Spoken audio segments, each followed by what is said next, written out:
સ્વચ્છતા ही सेवा 2025 स्वच्छ उत्सव अंतर्गत डभोई नगरपालिका तथा भारतीय जनता पार्टीना संयुक्त उपक्रमे स्वच्छतानो कार्यक्रम डभोई नगरना विविध स्थळो पर राखवामां आव्यो हतो। भारतना वडाप्रधान श्रीना जन्मदिवसथी शरू करी राष्ट्रपिता महात्मा गांधीना जन्मजयंति सुधी सेवा पखवाडियानी उजवणीना भागरूपे डभोई खाते विविध कार्यक्रमो योजवामां આવ્યા હતા, જે અંતર્ગત આજરોજ ધારાસભ્ય શૈલેષભાઈ મહેતાની ઉપસ્થિતિમાં એક દિવસ એક કલાક એક સાથે શ્રમદાનનો કાર્યક્રમ યોજાયો, જેમાં ડભોઈના વિવિધ સ્થળોએ સાફ સફાઈ કરવામાં આવી હતી। આ પ્રસંગે ધારાસભ્ય શૈલેષભાઈ મહેતાએ જણાવ્યું હતું કે સ્વચ્છતાને આદત બનાવવી જોઈએ અને વર્ષમાં કમસે કમ 100 કલાક સ્વચ્છતાને ફાળવવીએ એ પોતાના ઘર, વિસ્તાર, નગર અને રાજ્યને સ્વચ્છ રાખી સ્વચ્છતા પ્રત્યે જાગૃત રહી એવી અપીલ કરવામાં આવી હતી। સાથે તમામને સ્વચ્છતા ही સેવા કાર્યક્રમ અને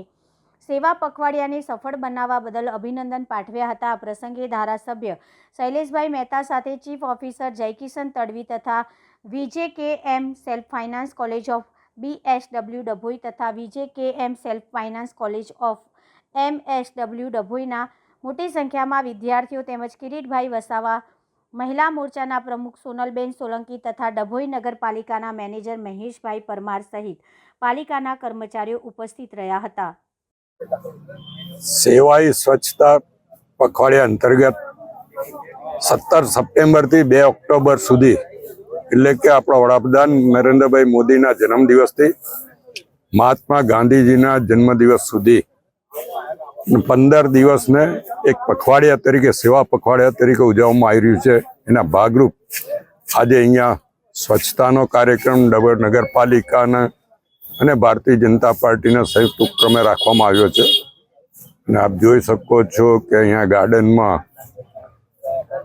જે કચરો હતો એની સફાઈ કરવામાં આવી રહી છે અને સ્વચ્છતાને આદત બનાવીએ એવી આપણા વડાપ્રધાન નરેન્દ્રભાઈ મોદીની અપીલ છે એને આપણે સૌ સ્વીકારીએ અને વર્ષમાં 100 કલાક એટલે કે અઠવાડિયામાં 2 કલાક આપણે જ્યાં રહેતા હોઈએ ત્યાં સ્વચ્છતા કરીએ, અઠવાડિયામાં 2 કલાક આપણો સમય આપીએ એવા સોગંદ પણ લેવડાવ્યા છે। ત્યારે આપણે સૌ જાગૃત થઈએ સ્વચ્છતા પ્રત્યે અને આપણો ઘર, આપણો મોહલ્લો, આપણું નગર, આપણું શહેર અને આપણું રાજ્ય સ્વચ્છ બનાવીએ એ જ અભ્યર્થના આપ સૌને આ સેવા ही સ્વચ્છતા પ્રોગ્રામની શુભેચ્છા આપું છું અને તમામ આમાં ભાગ લે એવી અપેક્ષા રાખું।